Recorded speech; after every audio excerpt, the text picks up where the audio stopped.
Hello everyone, welcome back after the break and the next article is about Multilateral Development Bank.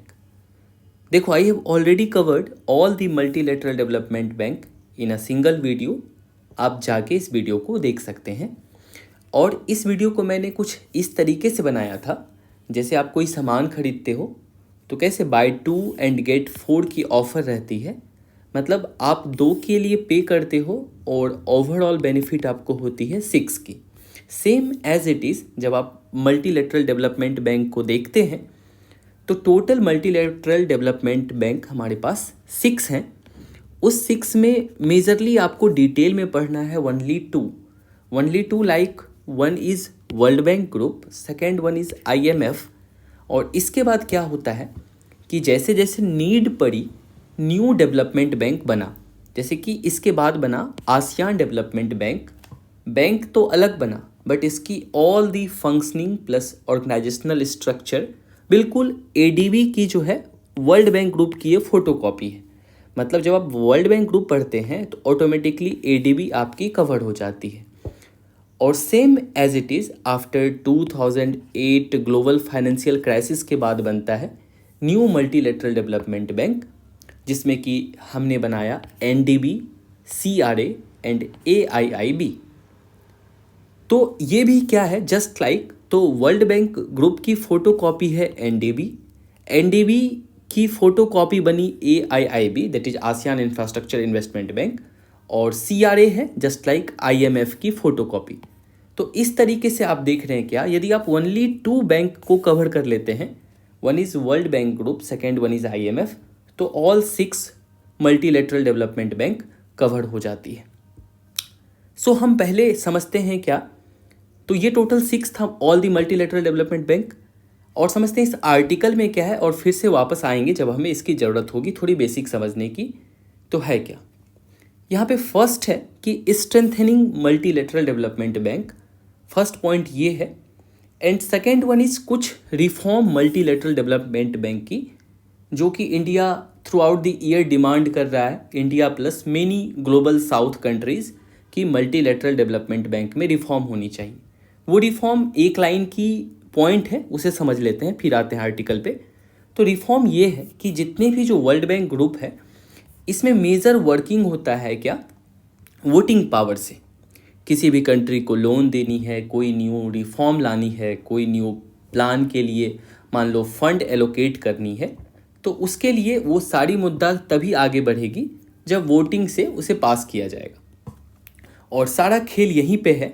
तो हुआ क्या कि इस सारे ऑर्गेनाइजेशन में वोटिंग पावर क्या होता है, जैसे एक एग्जांपल से समझो, जैसे मान लो IMF है, तो IMF में जो मेजर कंट्री को वोटिंग पावर अलाउ होता है तो वो कोटा सिस्टम पे होता है कि जिस कंट्री की जितनी कोटा इनकम है, जैसे एज फॉर एग्जांपल समझो कि इस कोटे में इंडिया जो जमा कर रहा है 10 रुपया, और मान लो नेपाल इसमें जमा कर रहा है कोटा सिस्टम में IMF। कोटा क्या हुआ, मतलब हुआ जैसे मान लो नेटफ्लिक्स है, हॉटस्टार है, उसका मेंबर बनने के लिए आपको क्या करना होता है कि कुछ मनी देना होता है, तब आप उसकी बेनिफिट को उठा सकते हो।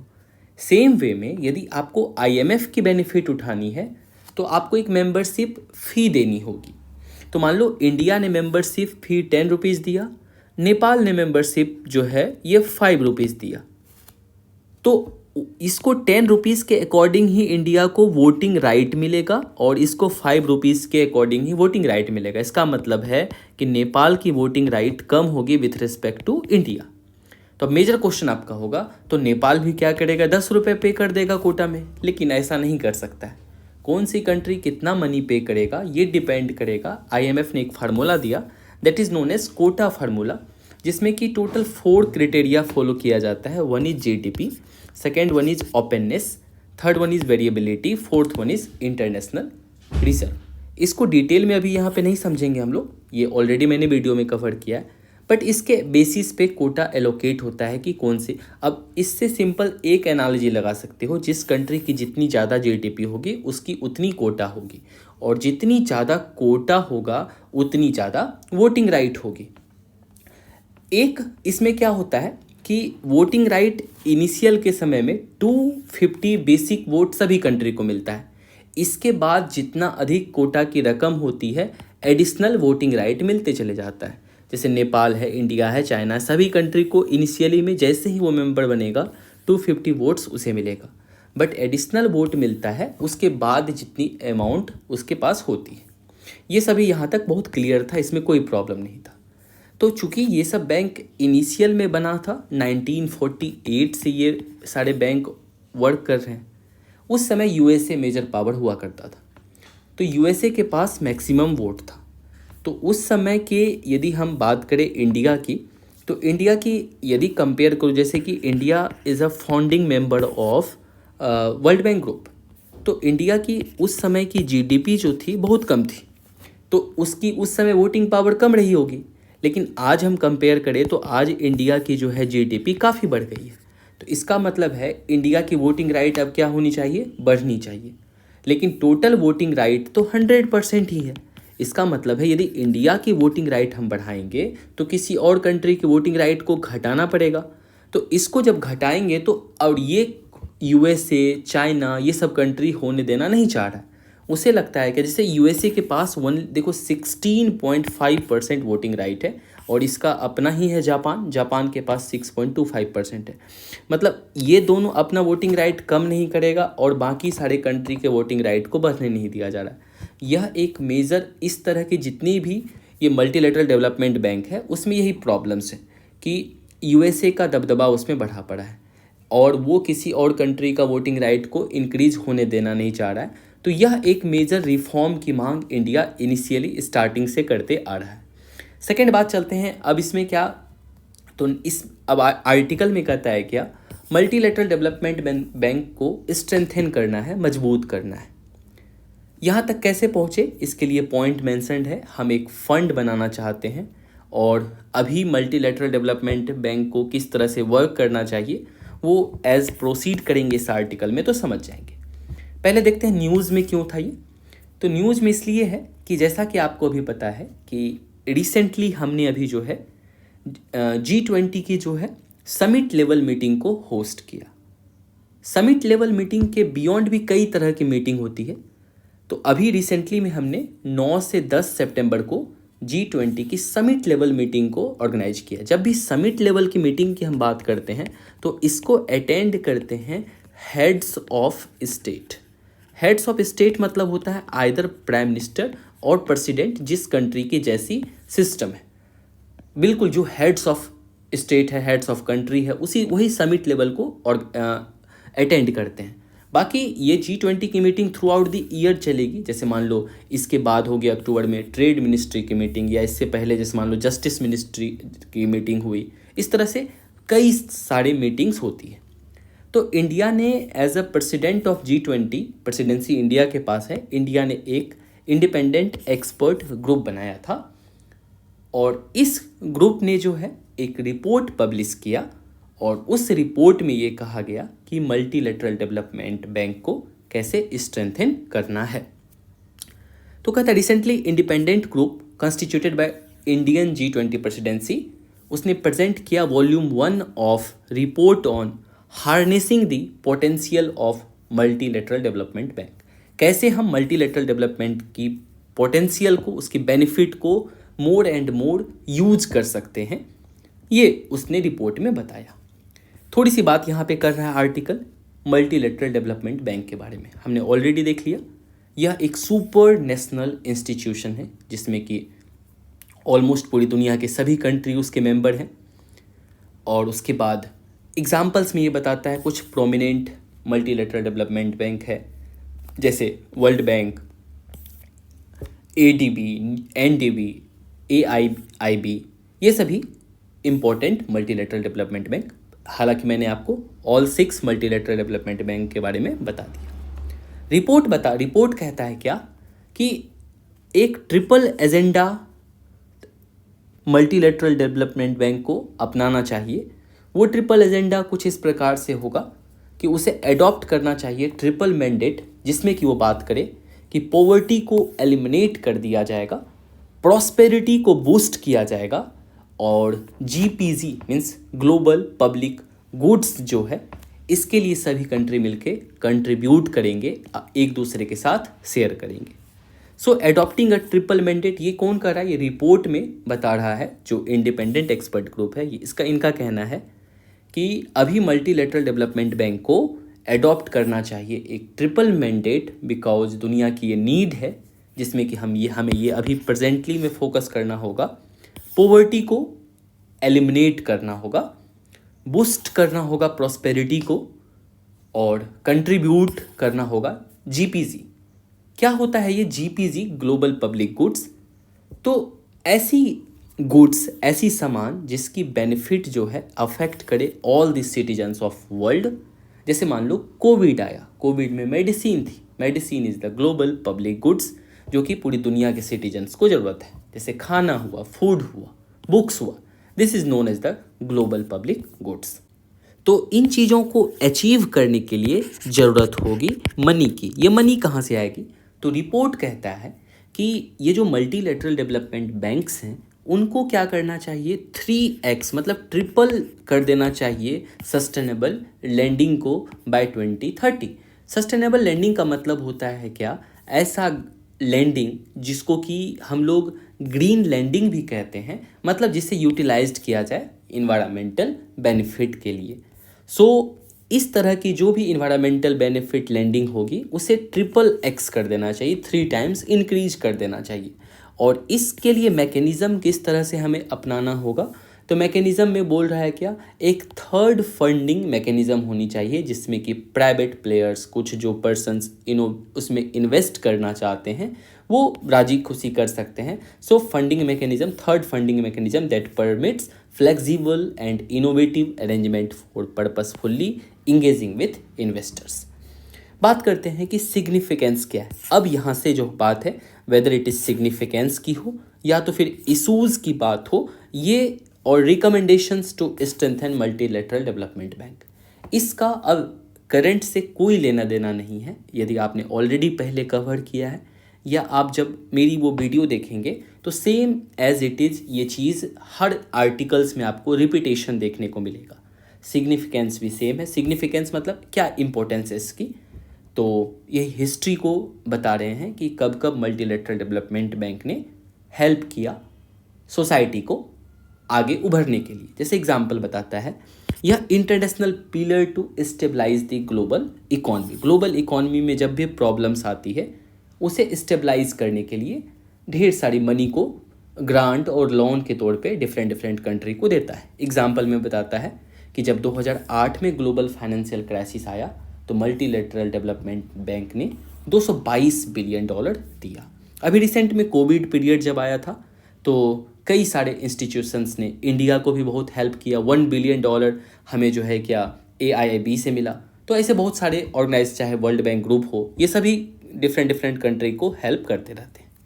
ये promote growth in developing and under developed countries, वहाँ पे मेनली क्या करते हैं? मल्टीलेटरल डेवलपमेंट बैंक का काम है तरह तरह की लोन प्रोवाइड करना। जैसे एग्जांपल पे समझो, जैसे वर्ल्ड बैंक ग्रुप है, जैसे मान लो IBRD है, तो IBRD का काम है जो भी मिड इनकम कंट्री है उसे लोन प्लस टेक्निकल असिस्टेंस देना। IDA का काम है, इंटरनेशनल डेवलपमेंट एसोसिएशन का काम है कि जो पुअर कंट्री है उसको, अब कुछ इतनी गरीब कंट्री हैं जो कि लोन की अमाउंट को भी वापस नहीं कर पाते हैं, तो उसको बोला कि चलो आप ग्रांट ले जाओ और एंजॉय करो। अब मान लो कि हमने मिड इनकम कंट्री को दे दिया, लो इनकम कंट्री को दे दिया, प्राइवेट प्लेयर को लोन देने के लिए हमारे पास है IFC, इंटरनेशनल फाइनेंस कॉरपोरेशन। तो इस तरह की हमने मैकेनिज्म बनाई है जिसमें कि बाय गिविंग लोन, वो इकोनॉमिक क्राइसिस हो या डेवलपमेंट हो या इंफ्रास्ट्रक्चरल डेवलपमेंट हो, इसे मल्टीलेटरल डेवलपमेंट बैंक प्रमोट करता है। थर्ड पॉइंट कहता है क्या? It provides low cost long term maturity financing. सही बात है, वर्ल्ड बैंक आपको जो मनी देती है वो काफ़ी लो कॉस्ट पे देती है ताकि आप अपने देश में डेवलपमेंट कर पाए, इंफ्रास्ट्रक्चर क्रिएट कर पाए, और इसकी मैच्योरिटी पीरियड काफ़ी लंबी होती है।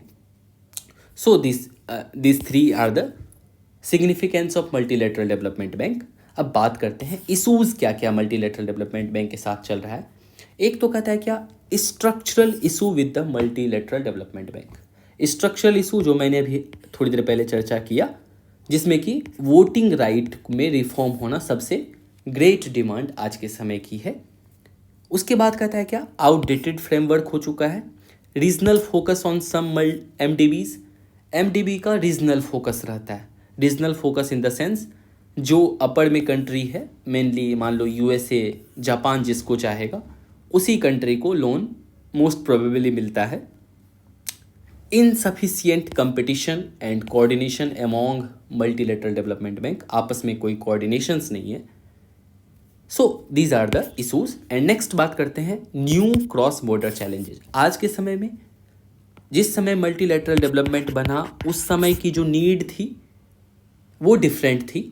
वो बना था वर्ल्ड वार 2 के जो जितनी पूरी इंफ्रास्ट्रक्चर पूरी दुनिया तहस नहस हो चुकी थी उसके रूल्स पे world bank multilateral development bank तैयार हुआ। बट आज के समय की 1948 से हटा के यदि हम बात करें 2010 के बाद की जो दुनिया है वहाँ पे क्लाइमेट चेंज मेजर प्रॉब्लम है, पेंडेमिक मेजर प्रॉब्लम है, फ्रेजिलिटी, माइग्रेशन, ये सभी मुद्दों पे कोई चर्चा वहाँ पे नहीं है। तो इनके लिए आज मल्टीलेटरल डेवलपमेंट बैंक को सोचना होगा। उसके बाद कहता है क्या, फाइनेंसिंग विथ राइडर।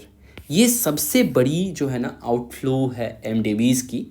मतलब क्या, देखो इसका मतलब क्या है कि राइडर, फाइनेंसिंग विथ राइडर, पैसा तो आपको वो देगा लेकिन बोलेगा क्या, जैसे कि मान लो गाड़ी पे बैठा लिया है आपको, जैसे आपने किसी से हेल्प मांगा कि भैया आप मुझे लिफ्ट दे दो, तो लिफ्ट में क्या होता है, आपको बैठा लेता है लेकिन जहाँ तक उसकी मन होती है, जैसे उसकी मन होती है वैसे वो गाड़ी चलाएगा, जहाँ तक उसकी मन होगी वहाँ तक आपको ले जाएगा। सेम इशूज़ है एमडीबी के साथ। मान लो आप चले जाओ आईएमएफ के साथ पास, बोलो कि भैया मुझे लोन चाहिए, जैसे भी श्रीलंका के साथ हुआ या 1990s में इंडिया के साथ हुआ था। हमारे पास बीओपी क्राइसिस आया, हमारे पास कोई भी फॉरेक्स रिजर्व नहीं बचा था, हमने भी आईएमएफ से लोन मांगा। तो आईएमएफ कहना होता है ठीक है हम तुमको पैसा दे देंगे, लेकिन इसके लिए तुम्हें क्या करना होगा, जैसा हम कहेंगे तो मेरी बातों को पहले मानना होगा और मेरे अकॉर्डिंग जो हम तुम्हें पैसा दे रहे हैं इस पैसे को मान लो तुम्हें इन्वेस्ट करना होगा इस डायरेक्शन में। तो वो आपको एक तरह का क्या होता है, मानसिक गुलाम बना लेता है। सो ये है क्या कि financing with rider. MDB lending sometimes क्या कहता है, देखो sometimes different from priorities of emerging economy and comes with high indirect cost relating to, सबसे फर्स्ट क्या, पॉलिसी कंडीशनैलिटीज़। वो कंडीशन लगा देगा इस मनी को ऐसे यहाँ ऐसे इन्वेस्ट करना है, ये पॉलिसी अपनानी है। रिजिड रूल्स होती है, लेंदी निगोसिएशंस होती है, लॉन्ग टाइम लग जाता है उस लोन पीरियड को एक्सेस करने में एंड प्रोसेसिंग में। Debate on focus of MDBs. Recent के ट्रेंड में ये देखा गया है क्या, यूएसए चाहता है क्या एमडीबी जो है ना मोस्टली मनी किसे दे, तो लो इनकम कंट्री को दे, और बट मिड इनकम कंट्री इसके बीच में इंडिया, ब्राज़ील ऐसे ऐसे कंट्री छूट जा रहे हैं। उसके बाद जब यूएसए थोड़ा बैक ट्रैप हुआ तो चाइना की अभी रोल जो है एमडीबी में काफ़ी बढ़ गई है, वेदर इट इज़ एनडीबी हो या एआईआईबी हो, इनमें चाइना की ह्यूज प्रेजेंस है। सेम स्थिति है यहाँ पे, ये वाली जो स्टार्टिंग में आपने देखा वर्ल्ड बैंक ग्रुप, आईएमएफ और एडीबी में जैसे कि यूएसए की यहाँ पे प्रमुख उसकी वो क्या कहते हैं उसकी दावेदारी चलती है, same as it is NDB में और एआईआईबी में चाइना की यहाँ पे रोल चलती है। सो ये बात रही। उसके बाद नेक्स्ट इशूज़ में कहता है क्या, कंसर्न्स ऑफ ग्लोबल साउथ। पहले तो ये समझो ग्लोबल साउथ होता क्या है। जो भी ये कंट्रीज़ हैं, this one is the global south country. यह कोई एक्चुअल में जैसे कि ऑस्ट्रेलिया तो ह्यूज साउथ में है, बट ऑस्ट्रेलिया ग्लोबल साउथ में नहीं आता है, ग्लोबल नॉर्थ में आता है। इसका मतलब आपको ये समझ में आ रहा होगा, इसका ज्योग्राफी से लेना देना नहीं है। यह एक जियोपॉलिटिकल, यह एक हिस्टोरिकल, यह एक डेवलपमेंटल कंसेप्ट है। और कुछ इसका ट्रेसेस आप देख सकते हैं कि जब यूरोपियंस ने डिफरेंट जगह को कॉलोनीज़ बनाया और वहाँ पे मेजरली जब वो सेटल्ड हो गया तो वो कंट्री आज के समय में काफ़ी डेवलप्ड है। लेकिन जो कंट्री डेवलप्ड नहीं हो पाया आज उसे नाम दिया गया ग्लोबल साउथ का, और उस कंट्री में मेजरली इंडिया हो गया, ब्राज़ील हो गया, यहाँ पे साउथ अफ्रीका हुआ, ये कंट्री आते हैं। और इस ग्लोबल साउथ की आवाज़ जो है ना, इसे माना जाता है प्राइम मिनिस्टर मोदी को। तो इस जगह की जो है ना, तो कंसर्न्स अब इसमें क्या है, तो कहता है क्या, MDB have struggle to effectively access और addressing problems like supply, securitisation of food, energy, technology transfer, energy transition. तो इन कंट्री में कहता है ग्लोबल साउथ में फेल्ड रहा एमडीबी टू प्रमोट क्या, तो फूड, एनर्जी, सिक्योरिटी, ये सभी चीज़ यहाँ पे इक्वली नहीं पहुँच पाया। और आज जो भी एमडीबी जैसे संस्थान हो, इंटरनेशनल जितने भी इंस्टीट्यूशंस हो, उसमें रिफॉर्म की बात होती है, तो उसमें सबसे बड़ा चेहरा बन के इंडिया उभरता है। और उस इंडिया को सपोर्ट करता है ये ग्लोबल साउथ की मेजर कंट्री। जैसे ब्राज़ील हमेशा आगे रहता है, जब भी बात होती है, मान लो यूएनएससी में इंडिया को परमानेंट सीट मिलने का, वीटो पावर मिलने का, तो उसमें हमेशा ब्राज़ील हो, साउथ अफ्रीका हो, ये सारी कंट्री, केनिया हो, ये सभी कंट्री इंडिया को सपोर्ट करते हैं। अब ये सारे इसकी इशूज़ थी। नेक्स्ट हम बात करते हैं कि रिकमेंडेशंस क्या है to strengthen MDBs and realise the triple agenda, कैसे इसे कंप्लीट किया जाएगा, इसकी ओर आगे बढ़ा जाएगा, और क्या रिकमेंडेशंस है। कहता है क्या, change in vision document of each MDB, हर एक एमडीबी को ज़रूरत के हिसाब से अपनी विजन डॉक्यूमेंट को चेंज करना चाहिए, जो ट्रेडिशनली जो उसने अपनाया, जो उस समय की डिमांड थी, उससे हट के थोड़ा जो भी प्रॉब्लम्स है उसे सॉल्व करनी चाहिए, जो हमने कंसर्न्स देखा। Increase the scale of financing, कहता है क्या, फाइनेंसिंग के स्केल को बढ़ाना चाहिए, जैसे कि हमने अभी देखा एग्जाम्पल कि ट्रिपलिंग करना चाहिए, 3 टाइम्स इंक्रीज करना चाहिए सस्टेनेबल लैंडिंग को। Next one is new flexible legal institutional mechanism होनी चाहिए, वो रिजिड नहीं कि जो मेरे पास मान लो कोटा सिस्टम है, जो सिस्टम इसी से मनी आएगा, तो कहता नहीं, इसमें हम कर सकते हैं क्राउडिंग में कर सकते हैं, कई सारे स्टेक होल्डर्स, मान लो कोई सॉवरेन डोनर्स है जो अपने मन से इच्छा अनुसार चाहता है मनी डोनेट करना, तो वो सॉवरेन डोनर्स आके क्राउडिंग एक हो और कई सारे फंडिंग मैकेनिज्म इंक्रीज हो। Necessary supporting activities outside MDB system, कहता है एमडीबी सिस्टम के बाहर भी कुछ सपोर्टिंग एक ऐसा इकोसिस्टम क्रिएट करे जिसमें कि क्या हो कि डोमेस्टिक रिसोर्स मोबिलाइजेशन हो, किसके लिए, फॉर सस्टेनेबल डेवलपमेंट गोल हो, चाहे क्लाइमेट इन्वेस्टमेंट हो, इन सब चीज़ों के लिए एक ऐसा इंफ्रास्ट्रक्चर, एक ऐसा इकोसिस्टम तैयार करना चाहिए जिससे कि लोगों को ये उसके बारे में बताया जाना चाहिए कि आज के समय की मोस्ट नीड है एसडीजी को कंप्लीट करना, क्लाइमेट चेंज के लिए इन्वेस्टमेंट करना। So this are the necessary supporting activities outside MDB system. और फिफ्थ वन कहता है ऑपरेटिंग मॉडल। ऑपरेटिंग मॉडल में एक प्रॉब्लम्स आपने इस आर्टिकल में जब आप देखेंगे तो और एक पता चलेगा क्या कि एनडीबी से आखिर क्यों हमने AIIB ASEAN infrastructure investment bank बनाया, और वेदर इट इज़ ये चीज़ हमने या एनडीबी CRA AIIB इसकी क्या बेनिफिट रही विथ रिस्पेक्ट टू ADB का। तो अब मान लो कहीं पे आप लोन लेने के लिए मान लो ADB पहले जाते थे, ADB के लिए आपने अप्लाई किया कि हाँ भैया मेरे देश में प्रॉब्लम आया है, हमें लोन चाहिए, तो यहाँ पे आपको लोन प्रोसेसिंग टाइम पता है कितनी लगती, तो यहाँ पे लोन प्रोसेसिंग टाइम 2 से 3 साल तक लग जाती। सोचो क्राइसिस आज आया है और 3 साल के बाद मनी मिलेगा, तो उस मनी का क्या फ़ायदा। इसी प्रॉब्लम्स को दूर करने के लिए, ADB के प्रॉब्लम्स को दूर करने के लिए जब हमने आसियान इंफ्रास्ट्रक्चर बैंक बनाया तो इसकी प्रोसेसिंग टाइम ओनली 3 से 6 मंथ की है। तो ये मेजर प्रॉब्लम है जब ADB से हमने AIIB बनाया। तो दैट्स वाई इस आर्टिकल में कह रहा है क्या, जो ऑपरेटिंग मॉडल है, तो MDB need to transform their operational and financial business में मॉडल्स। जैसे NDB relies on the local government this disease, इसमें बात करता है कि 2 से 4 साल का यहाँ पे प्रोसेसिंग टाइम लगता है, बट जो है इसमें 6 month compare to 2 to 4 month, जो हमने बात किया उस वीडियो में।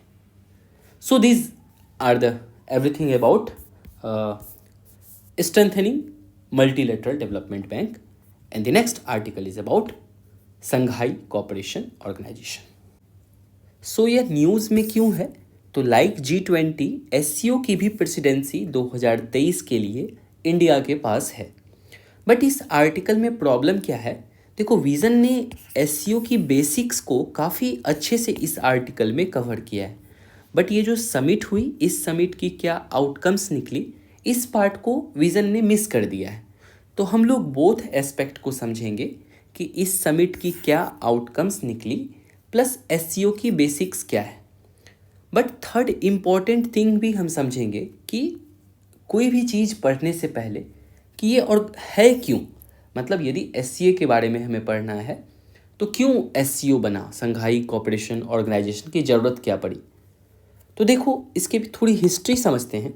तो होता क्या है कि 1990s के दशक में 1991 में यूएसएसआर का विघटन होता है। जो आप आज रसिया देख रहे हैं वो रसिया पहले यूएसएसआर हुआ करता था, जिसमें कई सारे कंट्रीज़ आज जो उससे सेपरेटेड हैं। ऑलमोस्ट 15 कंट्री रसिया से सेपरेट होता है। उनमें से ये जो जितने भी सेंट्रल एशियन कंट्री है, बाकी ये सब कंट्री भी इससे अलग होता है, लाइक यूक्रेन, बेलारूस, ये सभी कंट्री पहले यूएसएसआर में आते थे। और इससे सेपरेट होता है जैसे कजाकिस्तान, तुर्कमेनिस्तान, उज्बेकिस्तान। हम अभी यहाँ पे समझेंगे only this 5 central Asian country के बारे में। दैट इज कौन सा? तो Turkmenistan, Uzbekistan, Kazakhstan, Kyrgyzstan and Tajikistan, ये 5 सेंट्रल एशियन कंट्री। तो जब 1991 में क्या हुआ कि इन कंट्री की सेपरेशन हो गई, विघटन हो गई यूएसएसआर से। और ये रीज़न रसिया के लिए क्या था कि एक तरह का बफर जोन है यहाँ से, ये इसको एक तरह का प्रोटेक्शन प्रोवाइड करता है। और साथ ही साथ ये रिसोर्स रिच एरिया है, लाइक यहाँ पे यूरेनियम की बहुत बड़ी भंडार है, यहाँ पे नेचुरल गैस हैं। और इसकी वजह से इस एरिया पे कंट्रोल रखने के लिए, अब आप डायरेक्टली किसी को तो नहीं कह सकते हैं कि चलो हम तुम पे कंट्रोल बनाए रखेंगे इसलिए तुम हमसे आके दोस्ती करो, ऐसा तो नहीं होता है। कोई भी क्यों चाहेगा कि उसके ऊपर कोई निगरानी रखे। तो रसिया ने और चाइना ने एक प्लान बनाया और उस प्लान का नाम था संघाई कोऑपरेशन ऑर्गेनाइजेशन। संघाई चाइना का एक शहर है, सिटी है। और चूंकि यह जो मीटिंग्स है संघाई में ऑर्गेनाइज किया गया था, दैट्स वाई इसका नाम पड़ा संघाई कोऑपरेशन ऑर्गेनाइजेशन। मतलब क्या, एक सहयोग वाली ऑर्गेनाइजेशन है। इसमें हम लोग क्या क्या बातें करेंगे संघाई कोऑपरेशन ऑर्गेनाइजेशन में, तो देखो अब थोड़ी एक एक करके बेसिक्स बात को समझते हैं। 2001 में संघाई शहर में इसे इस्टेब्लिश्ड किया गया बाय कौन कौन सी कंट्री उस समय थी? तो चाइना, रसिया, ये बहुत था ही, प्लस उसके बाद C4 मतलब 4 सेंट्रल एशियन कंट्री, उसमें से एक कंट्री को छोड़ देना है, दैट इज तुर्कमेनिस्तान को छोड़ देना है। यदि तुर्कमेनिस्तान नहीं रहता, इसका मतलब क्या क्या हुआ? Kazakhstan, Kyrgyzstan, Tajikistan and Uzbekistan, ये 4 सेंट्रल एशियन कंट्री। आपके मन में ये डाउट चल रहा होगा, जब चारों आ गया तो तुर्कमेनिस्तान को क्या प्रॉब्लम था? ये भी इस ऑर्गेनाइजेशन का हिस्सा बन जाता। तो तुर्कमेनिस्तान के साथ थोड़ी क्या हुई कि तुर्कमेनिस्तान ने क्या कहा, 1995 में इसने एक डिक्लेरेशन पास किया। ये सेल्फ डिक्लेरेशन था। इसका कहना था क्या, हम जो है ना परमानेंट न्यूट्रलिटी को फॉलो करेंगे और आज के बाद किसी भी डिफेंस ऑर्गेनाइजेशन को ज्वाइन नहीं करेंगे। इसे आप ऐसे रिलेट कर सकते हो, लाइक इंडिया पे हमारे ऊपर करीब 200 साल तक ब्रिटिश ने हुकूमत की, और जब 1947 में हम लोग इंडिपेंडेंट होते हैं तो हमारे पास भी एक ऑप्शन आया था, ऑफर आया था। अमेरिका ने कहा कि आप नाटो के मेंबर बन जाइए और हमारे साथ आइए, हम आपको डिफेंस प्रोवाइड करेंगे। और यूएसएसआर ने कहा, जो कि एक अलग ग्रुप उस समय था, उसने कहा कि आप हमारे वार्साओ पैक्ट को ज्वाइन कर लीजिए। लेकिन नेहरू जी का कहना था क्या, देखो भाई नहीं, अभी हम जस्ट आज़ाद हुए हैं और हम नहीं चाहते हैं फिर से इस लफड़ा में, लड़ाई झगड़ा में पड़ना, हम अभी आराम से न्यूट्रल रहना चाहते हैं। सो नेहरू जी ने उस समय नेम पॉलिसी को अपनाया, non alignment movement. Same as it is Turkmenistan का कहना था, देखो अभी अभी तो हम यूएसएसआर से अलग हुए हैं, अभी हम नहीं चाहते हैं कोई जो है ना डिफेंस ऑर्गेनाइजेशन को ज्वाइन करना। तो तुर्कमेनिस्तान नहीं ज्वाइन किया। तो इसलिए ये इसकी हिस्ट्री थी। तुर्कमेनिस्तान आज भी उसका मेंबर नहीं है।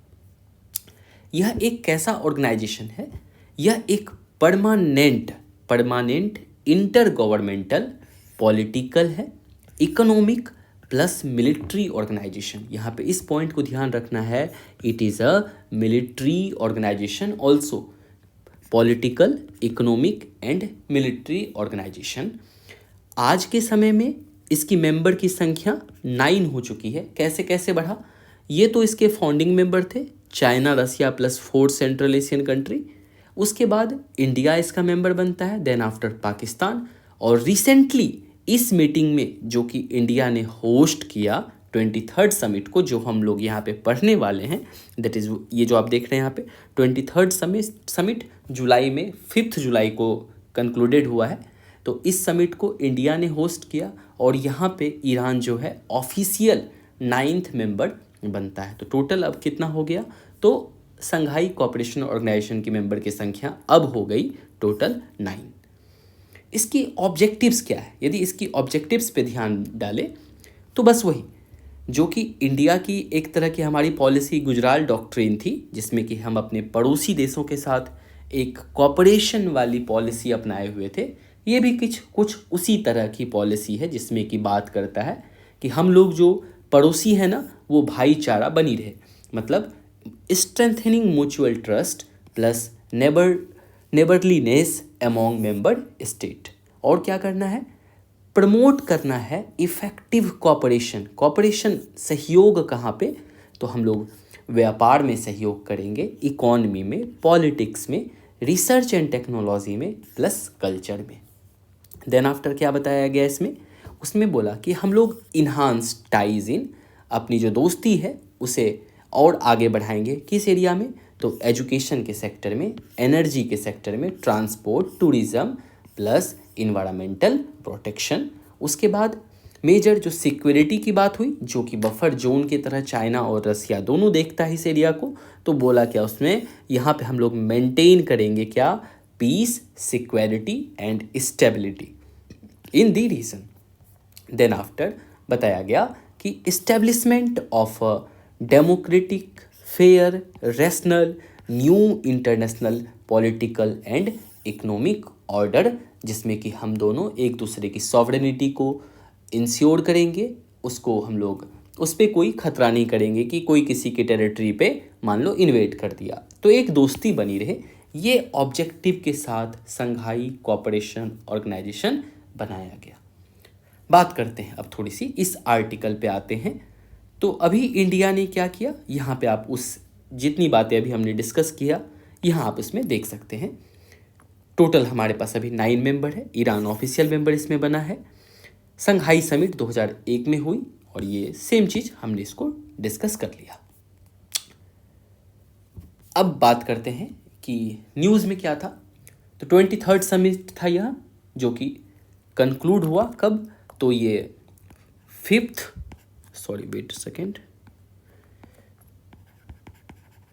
जुलाई 2023। प्रेसिडेंसी इंडिया के पास है इसकी। यह एक वर्चुअल समिट था, कोई भी कंट्री ऑनलाइन ये मीटिंग हुई और इसमें जो साइन हुआ, इम्पोर्टेंट साइनिंग हुआ, न्यू दिल्ली डिक्लेरेशन। देखो कोई भी जब समिट होती है, समिट मतलब हेड्स ऑफ स्टेट उसमें आके बात करते हैं और वहाँ पे कोई डिक्लेरेशन का पास हो जाना ये बहुत बड़ी बात होती है, बिकॉज जिसमें सभी कंट्री की कंसेंसस होनी चाहिए, मतलब जितने कंट्री हैं सब उस पर राजी हो। इसका मतलब है न्यू दिल्ली डिक्लेरेशन का पास होना is a very important things. और यह डिक्लेरेशन क्या कहता है, सेम बातें हैं, कुछ खास ऐसा कुछ नहीं है कि it states that international community must come together, किस लिए, to counter the activity of terrorist, separatist plus extremist. उसके बाद prevent the spread of religious intolerance, aggressive nationalism. इससे खास करके इस पॉइंट से किसको काउंटर कर रहा है, खुद समझ सकते हैं, चाइना को ही इनडायरेक्टली कहना चाह रहा है, जो कि वो अपनाता है एग्रेसिव नेशनलिज्म का, plus ethnic plus racial discrimination. यही था न्यू दिल्ली डिक्लेरेशन। उसके बाद और क्या इस डिक्लेरेशन में बात किया गया, इसमें बोला गया कि हम लोग न्यू पिलर्स ऑफ कॉपरेशन की तरफ आगे अब बढ़ना चाहते हैं। Corporation in the area of startups plus innovation, traditional medicine, youth empowerment, digital inclusion plus shared Buddhist heritage, because इसलिए, अब देखो यहाँ पे कल्चरल पॉइंट को जब हम लोग ला देते हैं तो इससे टाइज और स्ट्रॉन्ग रहता है। इंडिया बुद्ध की जन्मभूमि है, तो ये जितनी कंट्रीज़ हैं, चाहे सेंट्रल एशियन कंट्री हो या चाइना हो, वहाँ पे बुद्धा को लोग प्रीच करते हैं। उनकी मेन रिलीजियस गॉड बुद्धिज़्म है और हमारी तो वो जन्मभूमि है। सो दैट्स वाई हमने यहाँ पे बुद्धिस्ट हेरिटेज को भी हमने इसमें इंक्लूड कर दिया, ताकि people to people contact, people to people ties जो है वो बनी रहे। उसके बाद लीडर्स ने अडॉप्ट किया 2 ज्वाइंट स्टेटमेंट किस बारे में था, तो cooperation in countering terrorism, extremism and separatism, same point है। Cooperation in the field of digital transformation, तो एक तो हमेशा इंडिया का स्टैंड रहता है टेररिज्म पे, और second one is digital transformation. यहाँ पे टेररिज्म और एक्सट्रीमिज्म प्लस सेपरेटिज्म से ये पॉइंट जनरली आप समझ सकते हैं, this one is for Pakistan, indirectly हम उसे ही बताना चाह रहे हैं। और उसके बाद 2 इम्पॉर्टेंट पॉइंट यहाँ पे आपको ध्यान में रखनी है।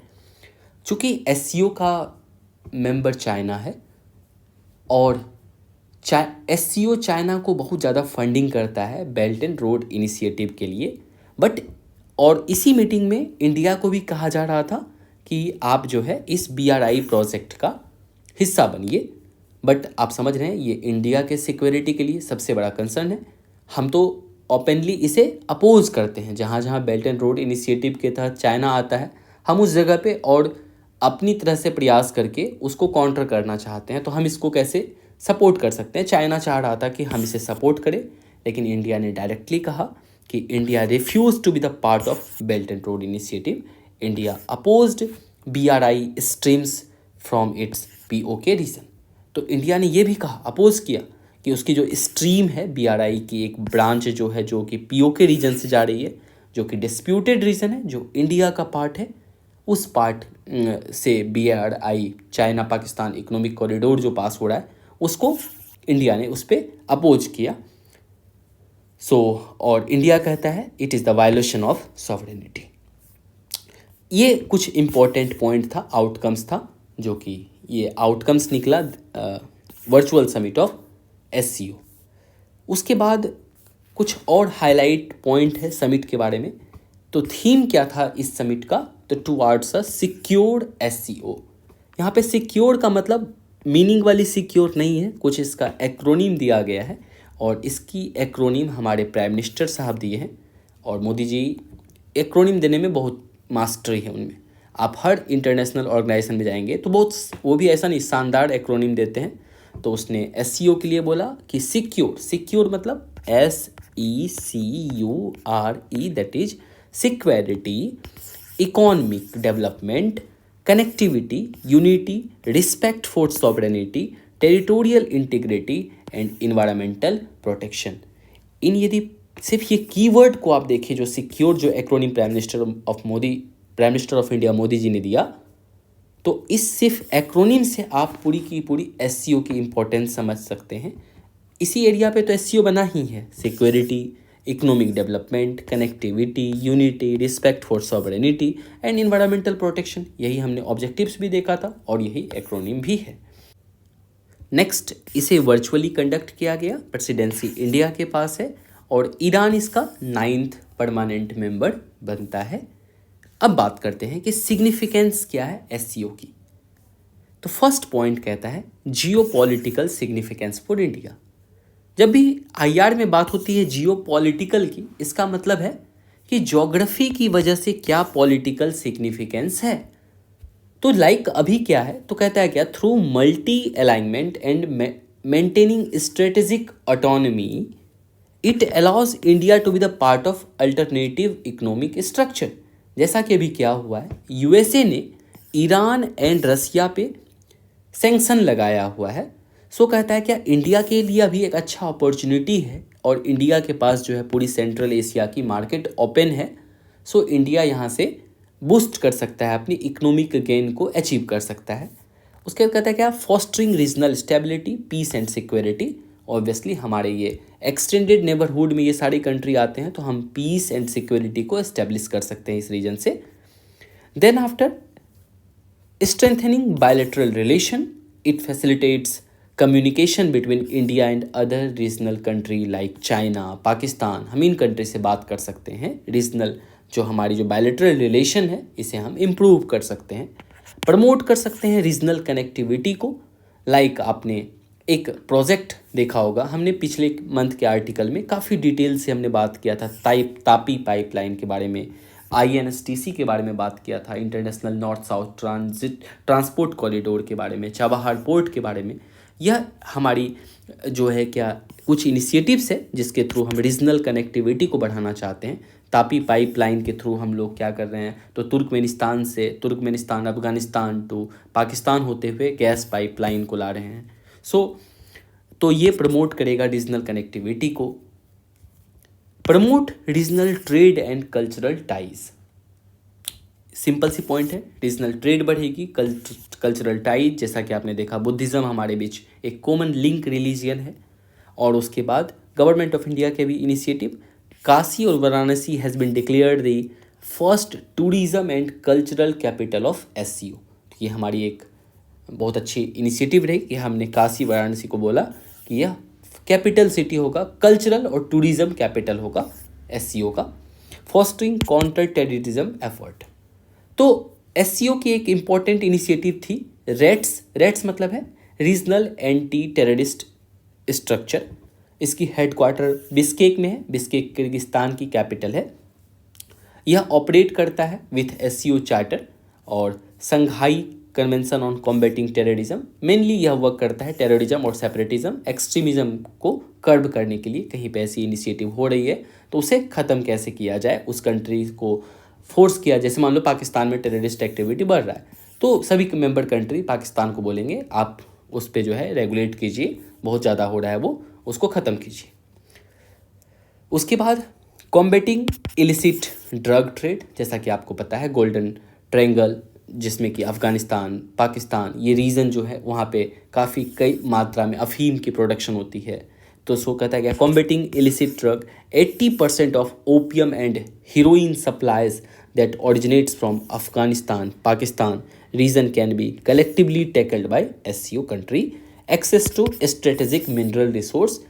क्यों? क्योंकि SCO can increase India's access to critical natural resource like uranium, जो कि किर्गिस्तान में बहुत विशाल उसके पास रिजर्व है यूरेनियम की. हाइड्रोकार्बन नेचुरल गैस जैसे resource central Asian region country में है. चैलेंजेस क्या है इंडिया के लिए, ये बातें समझना अभी के समय में काफ़ी रेलिवेंस पॉइंट यदि है तो इस पॉइंट की है कि क्या चैलेंजेस है इंडिया के लिए. सबसे पहली बात तो bilateral issues among the member state, यह इम्पॉर्टेंट है. तो इंटरनल कहता है conflict plus trust deficit between the member country. जैसे कि इंडिया चाइना एक पॉइंट हमेशा हमारे बीच एक विवाद का पॉइंट है. जैसे हमारे पास बॉर्डर इशूज़ चलते आता है. चाइना रिसेंटली अभी अरुणाचल प्रदेश को अपना हिस्सा वो मैप में इंक्लूड कर दिया है. प्लस हमारा इंडिया पाकिस्तान कॉन्फ्लिक्ट भी चलते रहता है. तो इंटरनल जो है ना मेंबर्स के बीच में ही कॉन्फ्लिक्ट है. और इससे भी बड़ा समस्या यदि कहा जाए इंटरनेशनल लेवल पे, तो जो SCO है ये वर्क करता है लाइक एंटी वेस्ट ग्रुपिंग. क्यों? क्योंकि SCO में अधिक दबदबा है तो किसका है, वो कंट्री है एक तो रसिया प्लस चाइना, और ये बोथ कंट्री अमेरिका को हेट करता है. बट इंडिया के लिए यहाँ पे चैलेंजिंग ये है क्योंकि इंडिया पार्ट है क्वाड का, और क्वाड जो है क्या एक तरह से क्या है, ये एंटी SCO है. सब देखिए किस तरह का, एक बीच में एक बगल है, इधर है क्वाड और इधर है SCO. क्वाड कहता है क्या इसके अपोज में है और SCO इसके अपोज में है, बीच में है इंडिया जो कि दोनों का मेंबर है. सो इंडिया को एक इस तरह से एक बैलेंस बनाना पड़ेगा ताकि जो है क्या ये इंडिया के लिए चैलेंजिंग जो है SCO में एज अ मेंबर रहना. उसके बाद कहता है क्या, projects endangering India's national interest. जैसे कि मैंने बात किया अभी कि SCO जो है सपोर्ट करता है चाइना की बेल्ट एंड रोड इनिशिएटिव को. ये इंडिया के सॉवरेनिटी और टेरिटोरियल इंटीग्रिटी के खिलाफ है, इसको ये वायलेट करता है.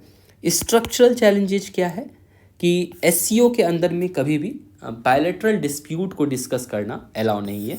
तो ये स्ट्रक्चरल एक चैलेंज है जहाँ पे कि हम मान लो इंडिया पाकिस्तान हो या इंडिया चाइना हो, इसके बीच में हम बात नहीं कर सकते हैं। सो यहाँ पे ये एक स्ट्रक्चरल इशूज़ हैं। Then after strengthening Sino Russian axis, जिसमें कि रसिया और चाइना यह एक तरीके का वेस्ट के अगेंस्ट में है। So conflict between Russia and west have now strengthening China Russia axis, जिससे कि चाइना और रसिया का एक्सेस बढ़ रहा है। So it can be problematic to India. Way forward क्या हो सकता है इसकी? लिवरेजिंग मल्टीलेटरलिज्म फॉर डेवलपमेंट, मतलब इंडिया को एक पॉजिटिव रोल प्ले करना होगा, अडॉप्ट करना होगा during SCO presidency and use the forum for the betterment of whole Eurasia. Acting as facilitator, India एक ब्रिज बन सकता है बिटवीन रसिया एंड वेस्ट, चूँकि अभी रसिया पे सैंक्शंस लगा हुआ है, रशियन प्रेसिडेंट व्लादिमीर पुतिन पे अरेस्ट वारंट निकला हुआ है। सो इंडिया कहता है इसके बीच में एक ब्रिज बन सकता है। Promoting national interest, India can invest its diplomatic capital in SCO agenda and progressive programme to reap the benefits in the national interest. Maintaining foreign policy autonomy, हमें बैलेंस करना सीखना होगा because we are the member of Quad, BRICS, SAARC, ASEAN. And constructive role, India should promote a constructive approach, जिससे कि हम क्या कर सके, लिवरेज कर सके to adopt to make SCO a platform for agreements rather than disagreement. तो ये वे फॉरवर्ड रहा। नाउ हम लोग नेक्स्ट आर्टिकल पे चलते हैं, which is about black C grain denial. तो इस आर्टिकल को समझने से पहले थोड़ी सी आपको बैकग्राउंड की कहानी को समझना पड़ेगा, तभी आप इस आर्टिकल को समझ पाएंगे। तो हुआ क्या था, पिछले साल दैट इज़ 2022 में रसिया ने यूक्रेन पे इन्वेड किया और दोनों के बीच में वार स्टार्ट हो गया। और इस वार के बाद क्या होता है कि रसिया जो यूक्रेन का मेजर पोर्ट्स था, लाइक ये इम्पोर्टेंट पोर्ट्स था यूक्रेन का, लाइक पिवडेनी, ओडेसा प्लस चोर्नोमोर्स्क, इन पोर्ट पे रसिया कब्जा कर लेता है और यहाँ से जितनी भी एक्सपोर्ट होती थी, एक्सपोर्ट और इंपोर्ट यूक्रेन की, वो बंद हो गई। और इसकी वजह से क्या हुआ, पूरी दुनिया में प्रॉब्लम्स स्टार्ट हो गया। प्रॉब्लम्स क्या, तो जो फूड की प्राइस है, इन्फ्लेशन काफ़ी बढ़ने लगा, फूड प्राइसेस इंक्रीज होने लगा। क्यों इंक्रीज होने लगा, तो रीज़न ये था कि यूक्रेन जो है ये दुनिया का सबसे लार्जेस्ट एक्सपोर्टर ऑफ वीट और मेज़, दैट इज़ गेहूँ और मक्का का सबसे अधिक एक्सपोर्ट करने वाला कंट्री यूक्रेन था। और जब उसका पोर्ट बंद हो जाएगा, इसका मतलब है ये अनाज क्या होगा, अब यूक्रेन से बाहर नहीं जा पाएगा। और ये प्रोग्राम के कारण ही पूरी दुनिया में एक तो बैलेंस मेंटेन रहती थी, maintain balance of wheat and मेज, प्लस जो यूनाइटेड नेशन की प्रोग्राम है एक food and security cooperation mission, उस पर भी इम्पैक्ट पड़ा इससे। और पहले ये हेल्प करता था यूनाइटेड नेशन को, लेकिन आफ्टर द वॉर क्या होता है, रसिया ने ब्लॉक कर दिया सभी मेजर पोर्ट्स को और इसकी वजह से पूरी दुनिया में ग्रेन शॉर्टेज होने लगी। तो इन चीज़ को थोड़ा सा सॉल्व करने के लिए इस प्रॉब्लम को बीच में आता है कौन, तो यूनाइटेड नेशन आते हैं प्लस टर्की। आपको लगता होगा ठीक है यूनाइटेड नेशन तो चलो बीच में आ रहा है, प्लस ये टर्की क्यों आ रहा है, कोई कंट्री बीच में क्यों घुस रहा है उस दोनों के बीच में। तो ज़रा लोकेशन को जब आप ध्यान से देखेंगे, ये पूरी की पूरी रसिया है, हियर इट इज़ यूक्रेन, और जो आपने देखा था यहाँ पे एक मेजर पोर्ट ओडेसे, ये ओडेसे है, बाकी और पोर्ट है, इस पर कब्जा कर लिया गया है। तो यहाँ से जब भी ट्रेड होने के लिए निकलेगा तो वो टर्की को कवर करेगा, बिकॉज यहाँ तक ये टर्की है और बीच में इस्तांबुल है। तो यहाँ से स्ट्रेट है, यहाँ से आपको चूँकि लैंड एरिया दिख रहा होगा, बिकॉज ये और जूम करेंगे तो यहाँ पे, तो यहाँ से पास होते हुए सिप आती, तो टर्की इसलिए बीच में आता है। टर्की और यूक्रेन मिलके एक डील साइन होता है क्या, तो जिसमें कि ये बात किया जाता है कि चलो ठीक है, वनली जो है क्या करो कि जितनी भी शिपमेंट है जो कि मान लो अनाज लेके जा रही है, बिकॉज वो अनाज से गरीबों को हेल्प होगा, पुअर लोग उसे खाएंगे, तो उसे अलाउ कर दिया जाए। रसिया मान गया था और यही डील हुई थी, ब्लैक सी ग्रेन डील, लेकिन अभी क्या हुआ, रसिया इस डील से विथड्रॉ किया। क्यों विथड्रॉ किया उसके बारे में अब एक एक करके पॉइंट को समझते हैं। तो रसिया कहता है क्या कि जो प्रॉमिस हुआ था ना इस डील में, वो प्रॉमिस तो यूक्रेन फुलफिल कर ही नहीं रहा है। कैसे? तो कहता है क्या, it is still facing trouble of exporting its own agricultural product and fertiliser. तो रसिया कहता है कि पहली बात तो ये है कि मुझे अपनी ही सामान एक्सपोर्ट करने में प्रॉब्लम्स हो रही है, दुनिया ने मुझ पे सैंक्शन लगा दिया है। और दूसरी बात ये कि आपने डील साइन इसलिए करवाया था कि यूक्रेन से जो अनाज जाएगा वो पुअर पीपल, पुअर कंट्रीज़ को दिया जाएगा। लेकिन रसिया कहता है क्या, यूक्रेन एक्सपोर्ट जो कर रहा है ना, जितने भी वीट है और मेज़ हैं, वो हाई और मिडिल इनकम कंट्रीज़ को एक्सपोर्ट कर रहे हैं। तो और ओनली 3% जो है वो पुअर कंट्री को जा रहा है। उसके बाद फिर जो है क्या, इसलिए रसिया को इन दोनों पॉइंट से कंसर्न हुआ और इस डील को वो कैंसिल कर दिया। क्या था ब्लैक सी ग्रेन डील जो हमने बात किया? तो कहता है Black C grain deal was brokered by United Nation plus Turkey. कब? 22 जुलाई 2022 को बिटवीन रसिया एंड यूक्रेन के बीच में ये डील साइन हुआ। उसके बाद कहता है दिस डील टैकल एस्केलेटिंग। और ये डील क्यों हुआ? ताकि फूड प्राइसेस काफ़ी बढ़ रहा था, सप्लाई चेन डिसरप्ट हो गया था, effective blockage of the Black Sea, because of Black Sea को इफेक्टिवली ब्लॉक कर दिया गया था। और ये डील प्रोवाइड करता safe maritime humanitarian corridor for Ukraine export. जो यूक्रेन एक्सपोर्ट करता है पूरी दुनिया को, उसे सेफली पास मिल पाए। और की पोर्ट था वही चोर्नोमोर्स्क, ओडेसे प्लस यूजिनी और पिवडेनी। इम्पैक्ट इससे क्या पड़ेगा इस डील के बाद? और यह डील को 120 दिन के लिए साइन किया गया था। इसके बाद इम्पैक्ट क्या होगा? फूड प्राइसेस फिर से बढ़ेगा। इम्पैक्ट ऑन यूक्रेन्स फार्मर, उसके पास अब चूंकि उसको डिस्काउंटेड रेट पे बेचना होगा, बिकॉज अब दुनिया में नहीं बेच पाएगा, तो यूक्रेन के फार्मर्स को इससे प्रॉब्लम्स होगी। अनइक्वल इम्पैक्ट ऑन पुअर, ताकि क्यों? तो जैसे वर्ल्ड फूड प्रोग्राम है, food and agricultural organisation wants that acute food insecurity is escalating, affecting as many 828 million people worldwide. Then after, impact on edible oil on India. इसी वार के बाद आपने देखा होगा इंडिया में भी जो हम लोग सरसों का तेल है वो काफ़ी महंगा हुआ, 200 रुपये लीटर तक पहुंच गया, बिकॉज ऑफ एडिबल ऑयल हम लोग इंपोर्ट करते थे यूक्रेन से, ऑयल प्राइसेस और बढ़ेगा। Shortfall of fertilizer because Russia and Belarus are one of the world's largest source of mineral fertilizer, 14% of the world. और Western country imposed many sanction, therefore Russia not able to sell this. तो रसिया इसलिए इस deal को जो है cancel किया, because वो अपना सामान ही क्या बोल रहा है, क्या नहीं बेच पा रहा है, still facing trouble exporting its own agricultural product and fertiliser. ये पूरी की पूरी आर्टिकल थी।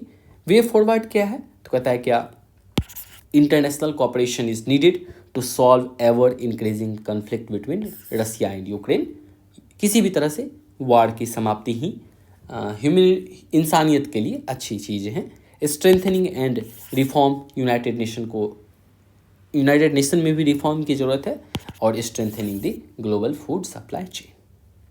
ये पूरी की पूरी मेजर आर्टिकल्स थी अबाउट इंटरनेशनल रिलेशन। अब बात करते हैं, कुछ छोटी छोटी आर्टिकल्स हैं 2-4, इसे जल्दी से कवर करते हैं। इसके बाद आर्टिकल है अबाउट स्मार्ट पावर के बारे में। स्मार्ट पावर कहता है क्या, parliamentary committee of external affairs ने अपना ऑब्जर्वेशन शेयर किया है अबाउट स्मार्ट पावर। जैसे हमारे पास कई तरह की कमिटीज़ होती हैं पार्लियामेंट में, so one committee is external affairs committee. उसने अपनी ऑब्जर्वेशन बताई है अबाउट स्मार्ट पावर। पहले तो ये थोड़ी सी समझ लीजिए, एक अमेरिकन पॉलिटिकल साइंटिस्ट थे जिनका नाम था जोसेफ नई। जोसेफ नई ने बताया कि पावर को इसने 2 पार्ट्स में डिवाइड किया। एक तो बोला क्या, एक तो होती है hard power and second one is soft power. ये हमारी ओल्ड कंसेप्ट थी। हार्ड पावर का मतलब हो गया capacity to cause an entity to behave specially using military capabilities and economic fight. कि मतलब आपके पास कितना, मान लो बम है, बारूद है, गोला है, मतलब उसके बाद मान लो कितनी सारी जो है आपके पास न्यूक्लियर वेपन्स हैं, कितनी आप इकोनॉमिकली पावरफुल हो, that is known as hard power.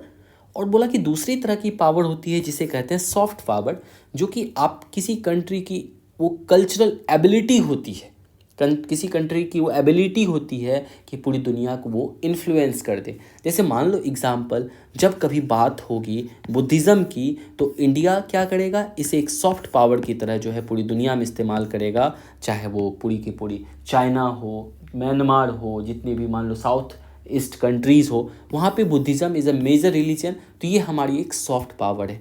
जैसे योगा है, जैसे मान लो हम बात करते हैं कि किस तरह से हम इन्वायरमेंट को प्रीच करते हैं, तो यह एक तरह की इंडिया की सॉफ्ट पावर है। लेकिन कहता है कि आज के समय में neither it is efficient nor it is alone efficient, एक बोथ मिक्स पावर है जिसे कि कहते हैं हम लोग सॉफ्ट पावर। हार्ड पावर और सॉफ्ट पावर का mixture that is known as smart power. जैसे होती है ना स्मार्ट स्टडी, उसी तरीके से स्मार्ट पावर। स्मार्ट पावर कुछ नहीं, दोनों का मिक्सचर है। कहता है क्या, smart power according to minister of external affairs, smart power is the most representative of India's current interaction with the world and it is both hard and soft power, जिसमें कि हम लोग they can effectively and efficiently contribute to achieving India's goal. उसके बाद it involves strategic use of diplomacy, persuasion, capacity building. बहुत मतलब simple सी बात में समझा जाए इसे तो सिंपली कुछ इस आर्टिकल में ऐसा नहीं कि आपको दिमाग लगाना है, सर पीटना है, कितना कुछ याद करना है, कुछ नहीं। ये सब आर्टिकल अभी तो न्यूज़ में कभी नहीं आएगा आपको ऐसे में। हालांकि पूछा गया है स्मार्ट पावर के बारे में, आपको बस इतना समझना है, कुछ नहीं। हार्ड पावर मतलब मिलिट्री वाला जो पावर देखते हैं, जिसमें कि बहुत सारी हम लोग जितनी भी हमारे पास हथियार हैं, परमाणु बम है, प्लस एक होती है soft power that is your cultural power. जैसे क्रिकेट है, it is our soft power. इन दोनों के मिक्सचर को कहते हैं स्मार्ट पावर। और इस पे आप कई तरह की डायमेंशन सोच सकते हैं। इस पे हमने अपने चैनल पे जिस पे आप ये चैनल अभी देख रहे हैं, इस पे आप देखिएगा तो ऐसे इन्वेस्टमेंट प्रोग्राम मैंने स्टार्ट किया था। तो लेक्चर 4 में स्मार्ट पावर पे मैंने एक ऐसे भी डिस्कस किया है, वो 8-10 पेज में है स्मार्ट पावर पे। तो आप वहाँ पे भी जाके इसके बारे में समझ सकते हैं, पढ़ सकते हैं, और इसमें कुछ इंपॉर्टेंट बातें नहीं है। नेक्स्ट आर्टिकल है about India USA strategic clean energy partnership.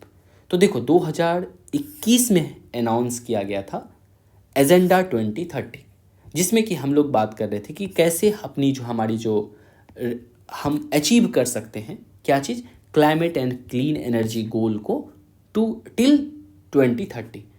और इसमें हमने अभी ज्वाइंट स्टेटमेंट रिलीज किया है। ज्वाइंट स्टेटमेंट मतलब दोनों कंट्री अपने एग्री होके कि हमारी फ्यूचर प्लान क्या होगी, और उसमें कुछ आउटकम्स ये ज्वाइंट स्टेटमेंट है, जिसमें कि बात करता है कि US and India new and emerging renewable energy technology action plan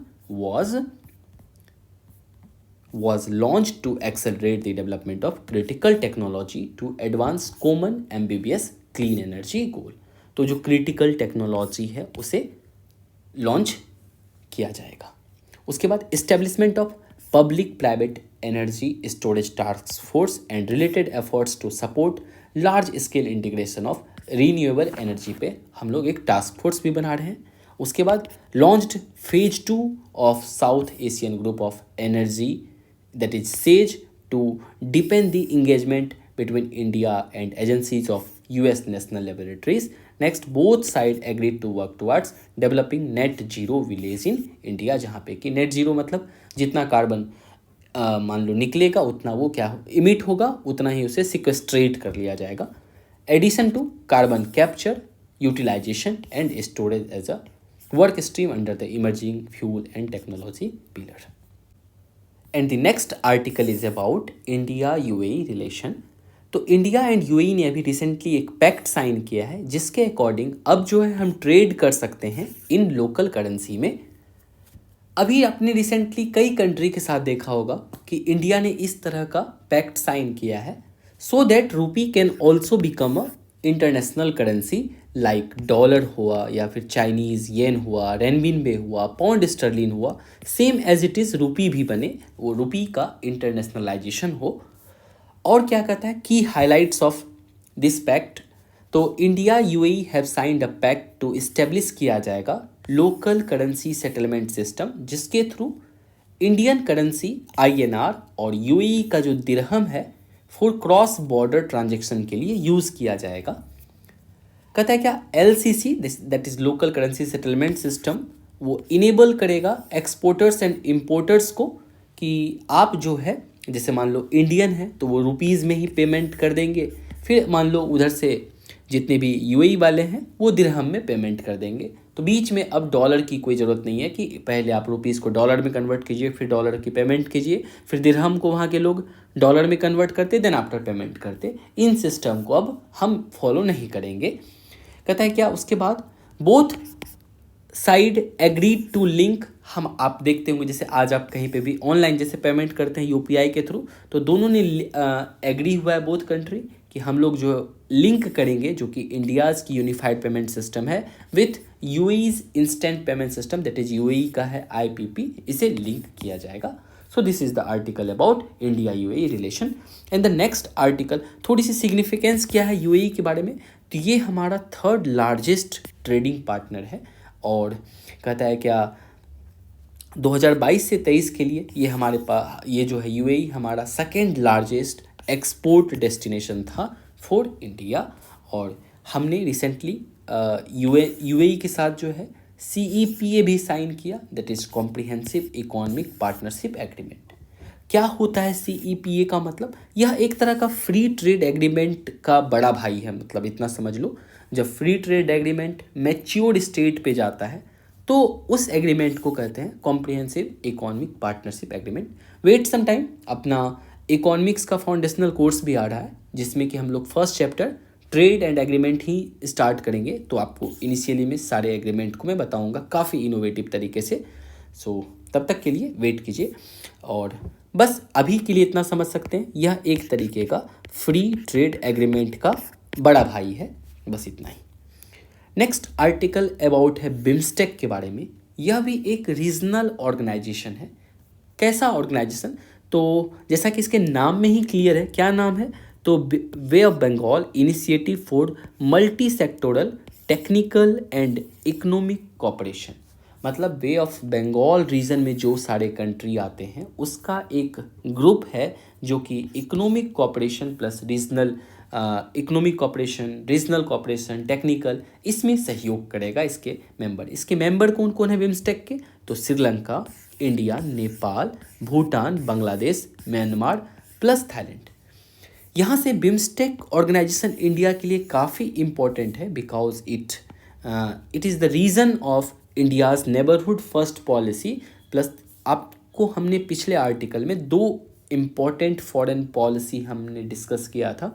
one is India's neighbourhood first policy, second one जो कि पहले लुक ईस्ट पॉलिसी था, अब इसे हम लोग जानते हैं एक्ट ईस्ट पॉलिसी के नाम से।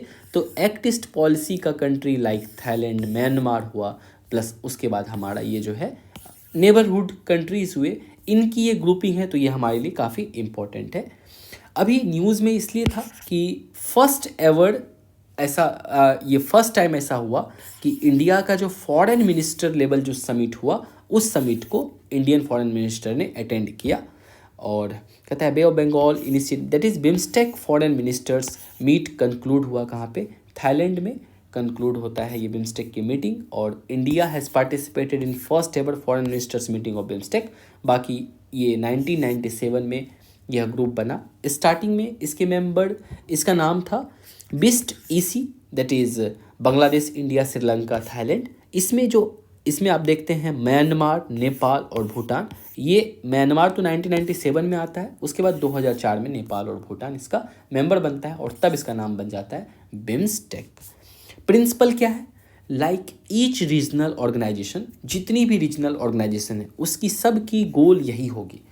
तब आप खुद ये सोचें, कॉमन सेंस ही बात है, यदि रीजनल ऑर्गेनाइजेशन है तो ऑब्वियसली बात है हर कंट्री जो पड़ोसी देश है उसे उसकी सॉवरेनिटी, इक्विलिटी, टेरिटोरियल इंटीग्रिटी, इसको रिस्पेक्ट करना होगा। अदरवाइज मान लो कि जैसे हम हैं और आप, मान लो कि एक हमारा कोई पड़ोसी है, हम दोनों आपस में दोस्ती कर रहे हैं, लेकिन कल दिन क्या करे, उसी का ज़मीन हड़प ले, तो हमारा दोस्ती रहेगा नहीं रहेगा। इसलिए दोनों की सॉवरेनिटी को तो रिस्पेक्ट करना ही होगा, और ये हर रीजनल ऑर्गेनाइजेशन की फर्स्ट गोल होती है। उसके बाद पॉलिटिकल इंडिपेंडेंस हो, कोई किसी पे अपनी पॉलिटिकल आइडियोलॉजी ना थोपे, no interference in internal matter, और peaceful co existence and mutual benefit. Significance क्या है? कहता है यह इंडिया के लिए एक कनेक्टिंग लिंक है, जैसे हमारी पॉलिसी है नेबरहुड फर्स्ट पॉलिसी और एक्ट ईस्ट पॉलिसी, तो उसके लिए यह एक कनेक्टिंग लिंक है। सेकेंड पॉइंट कहता है जो लैंड लॉक हमारा नॉर्थ ईस्ट रीजन है, वहाँ पे हम क्या कर सकते हैं, डेवलप कर सकते हैं better cooperation from members country from like Bangladesh and Myanmar. Recently आप एक न्यूज़ आपने, अभी रिसेंट की बात तो नहीं है, जब डोकलाम वाला इशू हुआ तो हमारा जो नॉर्थ ईस्ट में कनेक्टिविटी है ना, वो बहुत साकड़ी सी रीजन है जिसे चिकन नेक कॉरिडोर कहते हैं, ये हमारे पास ओनली पासेज हुआ करता था। लेकिन जब डोकलाम का इशू हुआ तब हमने सोचा कि मे भी खुदा ना खास्ता एक ऐसा कभी समय हो यहाँ पे, मान लो यदि यहाँ पे कुछ बैरियर्स क्रिएट हो जाता है तो हमारा तो कनेक्शन कट जाएगा नॉर्थ ईस्ट रीजन से। तो हमने फिर इसके बाद एक अल्टरनेटिव रूट बनाने की कोशिश की, और थ्रू एग्रीमेंट हमने साइन किया म्यांमार से। तो हम लोग फर्स्टली क्या करते हैं, सबसे पहले तो हमने जो डेवलप किया है, तो यहाँ से म्यांमार, और म्यांमार के बाद नॉर्थ ईस्ट जाने के लिए हमने एक अल्टरनेटिव रूट्स बनाया है। So it can be possible through BIMSTEC, जहाँ से कि हम अपनी कॉपरेशन को और इंक्रीज कर सकते हैं। उसके बाद जो बे ऑफ बंगाल वाला रीजन है, इसे सिक्योर कर सकते हैं, पायरेसी फ्री जोन और active participation from foreign members. उसके बाद कहता है क्या, यहाँ पे allow India to push a constructive agenda to counter Chinese investment in the region. जैसे इस रीजन में चाइना, पाकिस्तान, श्रीलंका के हम्बनटोटा पोर्ट हो, या फिर बांग्लादेश में through belt and road initiative China काफ़ी इन्वेस्टमेंट कर रहा था इस रीजन में टू इंडिया को घेरने के लिए। तो इस रीजन में कहता है क्या, इंडिया इस चीज़ को काउंटर कर सकता है। देन आफ्टर, लेकिन कुछ चैलेंजेस भी हैं बिम्स्टेक के साथ। इन स्पाइट ऑफ इतनी ओल्ड ऑर्गेनाइजेशन है, बट स्टिल आज के समय में भी हमारे बीच जो इकोनॉमिक इंटीग्रेशन होना चाहिए, जिस लेवल पे ट्रेड होना चाहिए, उस लेवल पे आज भी ट्रेड नहीं होता है। यह बहुत बड़ा एक सेटबैक है। और पुअर इंफ्रास्ट्रक्चरल हैम्परिंग ट्रेड मतलब आज भी हमारे बीच उस लेवल की क्या है कि ट्रेडिंग पोर्ट्स नहीं है, उस तरह के इंफ्रास्ट्रक्चर नहीं है जिससे कि हम लोग काफ़ी ह्यूज अमाउंट में, और जितनी टोटल पोटेंशियल है उतनी ट्रेड को हार्नेस कर पाए। उसके बाद कहता है इम्पोर्टेंस ऑफ बिम्स्टेक। क्या इम्पोर्टेंस है? तो कहता है क्या, accounts for 22% of world population इस एरिया में रहता है, 2.7 ट्रिलियन जीडीपी है कंबाइंड हमारी, और 1/4 ऑफ जो दुनिया की जो ट्रेडेड गुड्स है बे ऑफ बंगाल को हर साल क्रॉस करती है। और हमारा जो पोटेंशियल एरिया है जहाँ पे कि हम आपस में सहयोग कर सकते हैं, वर्क कर सकते हैं, first one is trade, technology, energy, transport, tourism and fisheries. Next article है हमारे पास group of global crisis response group. इसका मतलब है कुछ ग्लोबल क्राइसिस के बारे में है कि जब भी दुनिया में कोई मान लो क्राइसिस आ जाए उस पर कैसे रिस्पॉन्ड किया जाए, वो वैसा कुछ एक ग्रुप है। तो न्यूज़ में क्यों है? तो न्यूज़ में इसलिए था कि यूएनएससी का जो हेड है, मतलब president, that is Antonio Guterres साहब ने इनवाइट किया इंडिया को, बोला कि आइए सर आप भी ज्वाइन कीजिए इस ग्रुप को, और इंडिया ने इसे एक्सेप्ट किया और इंडिया इसका मेंबर बन जाता है। तो India has joined United Nation GCRG, मतलब ग्लोबल क्राइसिस रिस्पॉन्स ग्रुप को इंडिया ने ज्वाइन कर लिया। It was set up by UN secretary general in 2022 to address urgent and critical global issues. यदि कुछ मान लो अर्जेंट कोई इशूज लाइक कोरोना जैसा इशूज हो, क्रिटिकल ग्लोबल इशूज हो about interlinked crisis in food security, energy, in finance, to coordinate and international response, तो तुरंत इस पर यदि बात करना हो, कोऑर्डिनेट करना हो, तो ऐसा एक ग्रुप हो, तो ऐसा ग्रुप बनाया गया। It is overseen by champions group comprising the heads of state or heads of government of Bangladesh, Barbados, Denmark, Germany, Indonesia, and Senegal, that is known as the Champions Group. It will help in the decision makers to mobilize solution and develop strategy to help vulnerable countries जहाँ पे problems है उसको थोड़ा help किया जाए. And the next article is about Clean Energy Ministerial CEM and Mission Innovation MI.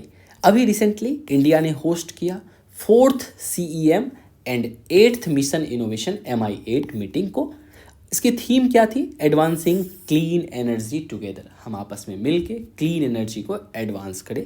CEM के बारे में कहता है क्या? यह एक हाई लेवल ग्लोबल फोरम है जिसको कि promote policies and programme that advance clean energy technology को जो बढ़ावा देता हो. इंडिया इसका मेंबर है. टोटल 29 इसके मेंबर्स हैं. उसके बाद नेक्स्ट पॉइंट है, इसमें दोनों में डिफरेंस भी बताया गया है. ये एक तो CEM के बारे में और MI के बारे में, मिशन इनोवेशन. तो कहता है क्या CEM एक वही जो हमने बात किया, एक हाई लेवल ग्लोबल फोरम्स है, इंडिया इसका मेंबर है. ये advance clean energy technology to encourage transition to global clean energy economy में हेल्प करता है. अभी तक इसकी क्या इनिशिएटिव्स रही? तो इसने लॉन्च किया था क्लीन एनर्जी मैरीन हब्स जो कि वर्क करता है. It is a cross sectoral public private platform है to derisk investment need to produced low and zero emission fuels to be transported by maritime sector. और उसके बाद mission innovation क्या है? तो यह एक कहता है ग्लोबल इनिशिएटिव है टू मेक क्लीन एनर्जी को affordable, attractive and accessible to all. तो जो भी क्लीन एनर्जी पहले बात तो वो काफ़ी कॉस्टली है. तो मिशन इनोवेशन उस पर काम क्या करता है कि कैसे उसे अफोर्डेबल बनाया जाए, कैसे उसे अट्रैक्टिव बनाया जाए ताकि हर लोग क्लीन एनर्जी की तरफ आगे बढ़े. जैसे मान लो इलेक्ट्रिक व्हीकल्स है, उसे एक्सेसिबल कैसे बनाया जाए, तो इसके बारे में वर्क करता है मिशन इनोवेशन. इसकी अभी तक की क्या मान लो कि इनिशिएटिव्स रही, तो इसने funding opportunity announcement 2023 for research and development launch किया. देन आफ्टर मिशन इनोवेशन में it consist 23 countries and European union, India इसका फाउंडिंग मेंबर्स है. और इसने like clean hydrogen, green powered future, zero emission shipping, carbon dioxide removal, urban transition etc. are covered under mission innovation. Next article is about comprehensive and progressive agreement for trans-pacific partnership agreement. देखो यह एक तरीके का free trade agreement है between these many countries, between 11 countries, Australia, Brunei, Canada, Chile, Japan, Malaysia, Mexico, New Zealand, Peru, Singapore and Vietnam. Recently अभी UK इसका 12th member बना है. मतलब 12वां कंट्री है जिसके बीच में फ्री ट्रेड एग्रीमेंट साइन हुआ है. फ्री ट्रेड एग्रीमेंट का मतलब क्या है? सिंपल सी बात है.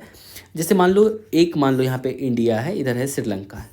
जब कोई सामान श्रीलंका से इंडिया आएगा तो इंडियन गवर्नमेंट इस पर टैक्स लगाएगा, दैट इज़ इम्पोर्ट ड्यूटी लगाएगा. और जब इंडिया कोई सामान बेचेगा तो श्रीलंकन गवर्नमेंट इस पर टैक्स लगाएगा. लेकिन यदि दोनों के बीच फ्री ट्रेड एग्रीमेंट हो तो 0% दोनों के बीच में ड्यूटी लगेगा. तो ये टोटल 12 मेंबर के बीच में यदि अब मान लो ट्रेड होगा तो इस पर कोई भी ड्यूटी नहीं लगेगा. यूके बना इसका 12th मेंबर और पहला ऐसा यूके कंट्री बना यूरोप का जो कि इसका मेंबर बना है. देन आफ्टर इसका सिग्निफिकेंस क्या है? कहता है क्या it forms a trading block, एक ऐसा ग्रुप ऑफ कंट्रीज़ है जो कि 500 जिसकी million consumer and 13.5% global GDP है. ये ensure protection of environment and labour rights पे बात करता है और एलिमिनेट करेगा टैरिफ को, जिससे कि reduces barrier for 98% of exports with in these member countries. लेकिन इसकी मेंबर इंडिया क्यों नहीं है? बिकॉज ये इंडियन रीजन की जब इतनी सारी कंट्री है, इंडिया क्यों नहीं है? तो इसमें जब आप देखते हैं ऑस्ट्रेलिया को इस ग्रुप में, जब आप देखते हैं न्यूजीलैंड को, तो वहाँ की जो डेयरी सेक्टर है काफ़ी डेवलप्ड है. अब उन लोगों की एक एक गाय जो है 50 लीटर 60 लीटर दूध प्रोड्यूस करती है. Indian cows 5 to 10 litre milk produce करती है. तो हम लोग उसके अकॉर्डिंग रेट में जो है ना काफ़ी हमारी फार्मर्स जो है मुकाबला नहीं कर पाएगी. तो इसीलिए हम जो है ना कहता है क्या ऑन एग्रीकल्चर फ्रंट पे farmers will be continuously exposed to risk में आ जाएगी, being knocked out of the market by cheap and subsidised exports mainly from Australia and New Zealand के कारण बात करते हैं। उसके बाद नेक्स्ट कहता है क्या, recently market of generic medicine and India's manufacturing sector अभी उस लेवल पे नहीं पहुंचा है कि हम कंपटीशन कर पाए इस कंट्री से इन द सेंस ऑफ मैन्युफैक्चरिंग। कहता है what India can gain by joining, लेकिन यदि इंडिया इसका मेंबर होता तो क्या होता। कहता है एक कम्पिटिटिव माहौल होता, जिससे कि यदि कम्पिटिटिव माहौल रहता है तो जो आपके लोकल मैन्युफैक्चरर हैं उस पर एक तरह का प्रेशर रहता है कि हम अच्छी से अच्छी चीज़ें बनाए। Access to new client, new हमें पोटेंशियल न्यू मार्केट्स मिलती।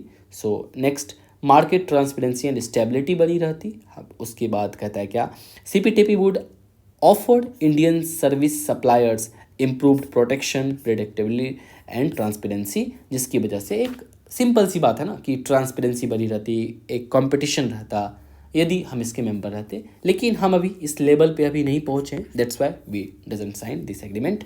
Next article is about European sky shield initiative. Sky shield मतलब क्या कि कुछ प्रोटेक्ट करने वाली चीज़ की बात ऑब्वियस सी बात इस आर्टिकल में होगी। तो कहता है ऑस्ट्रेलिया और स्विट्जरलैंड ने ESSI को ज्वाइन किया है। ये क्या करता है, इसका एम है to create European air and missile defence system. मतलब मान लो यूरोपियन रीजन है तो एक तरह का जो आयरन डोम आपने देखा था जो इजराइल ने यूज़ किया था जब इजराइल पैलेस्टीन में वॉर हुआ पिछले साल, तो आप इजराइल पे कितना भी मान लो मिसाइल छोड़ो तो ये ऊपर में ही ख़त्म हो जाता है, तो एक तरह का डिफेंस प्रोवाइड। तो सेम टाइप ऑफ, तो ये aims to create European air और missile defence system through European nation common acquisition of air defense equipment and missile to strengthen NATO's integrated air missile defense. This initiative was spearheaded last year by Germany after Russia. तो जब रसिया ने Ukraine पे invade किया तो Germany को लगा कि नहीं नहीं ये गड़बड़ हो रहा है, कहीं फिर से हम पे अटैक ना हो जाए, तो चलो हम लोग कुछ इस तरह का काम करें ताकि हम प्रोटेक्टेड रहे। इसमें कहता है कि अभी इसके जो है क्या अब मेंबर 19 हो चुके हैं including Belgium, Belarus, this many countries हैं। उसके बाद लास्ट आर्टिकल है वो है ऑर्कनी आइसलैंड के बारे में। मैप की लोकेशन अच्छे से देख लीजिए, this are the UK and यहाँ पे है ऑर्कनी आइसलैंड। तो कहता है ऑर्कनी आइसलैंड ने प्रपोज किया है अपना intent to split from UK से वो अलग होना चाहता है और becoming a self governing territory of Norway, और नॉर्वे का वो सेल्फ गवर्निंग टेरिटरी बनना चाहता है। This island is situated on the north eastern coast of Scotland. ये स्कॉटलैंड रहा यहाँ पे, आप मैप में देख पा रहे हैं। वेट अ सेकेंड, मैं इसे इरेज करता हूँ। ये यहाँ पे है स्कॉटलैंड और इसके नॉर्थ में है ऑर्कनी आइसलैंड, और it is an archipelago group of 70 island है। Then it was under Norway and Danish rule until 15th century तक ये नॉर्वेजियन और डेनिस रूलर के बीच रहा, और it house 4 UNESCO world heritage site, और इतने छोटे ऑर्कनी आइसलैंड में 4 यूनेस्को वर्ल्ड हेरिटेज साइट्स हैं। सो ये रहा आर्टिकल्स आज के लिए इतना ही, और मिलते हैं tomorrow in the next economy section. Thank you so much, मिलते हैं नेक्स्ट आर्टिकल में।